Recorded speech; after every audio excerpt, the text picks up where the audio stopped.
With the dust having settled in the three states which went to polls in South India, Tamil Nadu, Kerala and Pondicherry, now begins an agonizing wait for nearly 30 days until the election results are announced on May 2nd. It's a very mysterious why election commission has to make people wait for 30 days. Just because one state, West Bengal, is having a 8-phase election, all the other states have to suffer.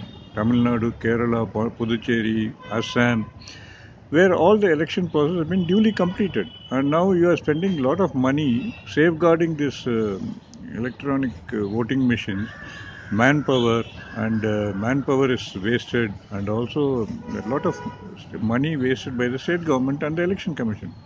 They should have planned it in a better way when these 4 state elections should have been completed and the results should have been announced within a couple of days. West Bengal process should have started much later. Now this is most irresponsible and also illogical way of conducting election. Now what is the future scenario in, say for example, in Tamil Nadu? I see there are 3 possibilities. One is DMK, which is heavily tipped to win the election, getting absolute majority and forming a government with about 150 to 160 seats, with the AIDMK getting about 50 to 60 seats. The second possibility is AIDMK getting a razor's thin edge, maybe about getting about 100 to 110 seats in comparison to DMK getting about 120 seats. In that case, BJP, which is hoping to get at least 3 or 4 seats, 5 seats, will come into the picture. And that will give scope for horse trading, and also with knowing how the BJP has been acting in other states, we can be very, very sure that they will attempt to get at least 10 to 15 DMK MLAs to AIDMK and form a government. And the third scenario is AIDMK getting an absolute majority, going purely by the spirited campaign launched by the Tamil Nadu Chief Minister Palaniswamy, who seems to have generated a lot of public support for himself. But then whether the party itself will sail through is a million-dollar question, and I don't see that as a possibility. Still, if miracles can happen. So these are the 3 possible scenarios in Tamil Nadu. Going by the first scenario, supposing Dravida Munnetra Kazhagam DMK wins a majority, comfortable majority, and forms a government, and the AIDMK comes distant second, what happens? That is where the political drama in Tamil Nadu will take a different turn. There is a lot of scope, and I think BJP also would favor that, when there will be a demand within the AIDMK that Shashikala should come back and head the party. Because a party cadre, a lot of office bearers at various levels who have enjoyed power for 10 years, now suddenly losing everything, it will be a rude shock for them. And I am sure they will start one by one, the dissent will begin. And one by one, the cadre will demand, not only the cadre, even the ministers, some of the ministers will demand that Shashikala should come back and head the party. That will open the doors for a Pandora's box. Because if Shashikala comes in, will she bring in Dinakaran? Dinakaran is a number 1 enemy of AIDMK ministers. If she comes in, will Dinakaran be brought back? That is a doubtful issue, because then the key man who is going to decide this would become O. Panneerselvam. You remember, if O. Panneerselvam, it was because of O. Panneerselvam, after Jayalalitha, the party split into 2.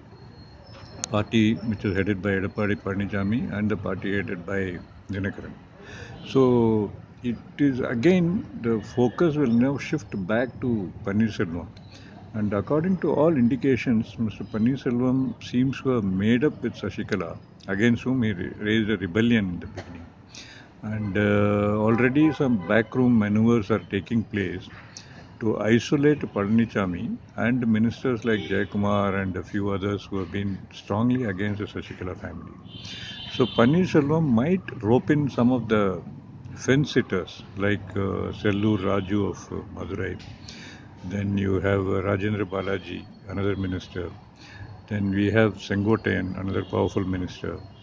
Then we have 2-3 other ministers who have got a strong caste background and a caste support. If ADMK gets about 60, maybe Pannirselvam will be able to get about 20 MLAs on his side and go and meet Shashikala and request her to come back and head the party. Now that will make it very, very interesting because the AIDMK, the question of general secretaryship of the party is still left open. She was last elected as a general secretary, and EPS and OPS group went to court, went to the election commission saying that her election is not valid because only a general council can elect a general secretary. So that issue is still hanging fire with the election commission, and it is not decided. And even the courts have not decided. I think the case is before the Supreme Court, and the Supreme Court has not decided about it. So there will be a lot of pressure applied on the commission to recognize the faction headed by Shashikala as a real AIDMK and hand over the 2 leaves, a symbol, to her party.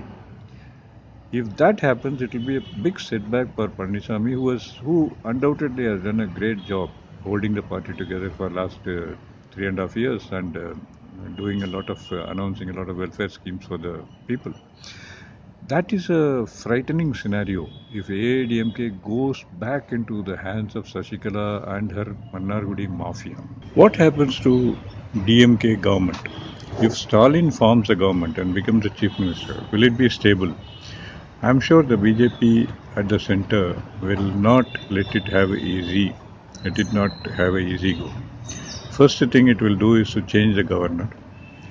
They may bring in some kind of a hardline RSS man and try to hold the strings from Delhi. And secondly, there going to be a lot of confrontation between the state government and the central government in terms of releasing funds for the various schemes and various other issues, sanctioning of projects. As it is, when Palaniswamy was there, the central government has sanctioned about 11 medical colleges. And the All India Institute of Medical Sciences, which is supposed to come up near Madurai, only a foundation stone was laid by Mr. Modi in 2019, before the elections. And except 1 or 2 bricks, nothing is there. In fact, during the election campaign, Mr. Udayanidhi Stalin, an actor and a DMK candidate and Stalin's son, carried a red brick and carried it all around the state, saying that the Modi government promised to form AIIMS, All India Institute of Medical Sciences in Madurai.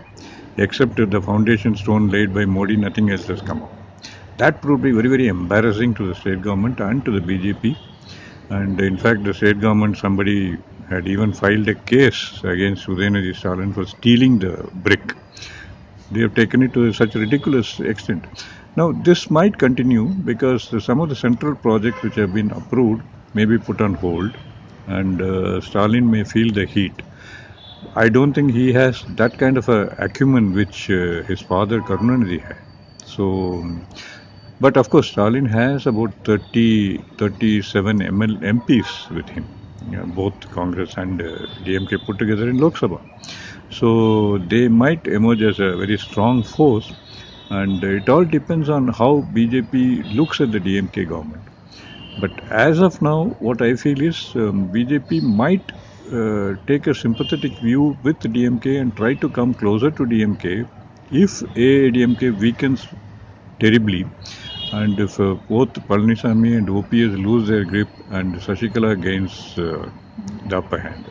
That may not be to the liking of Mr. Modi, and Modi might think of moving towards DMK. This is another possibility in Tamil Nadu that has to be watched.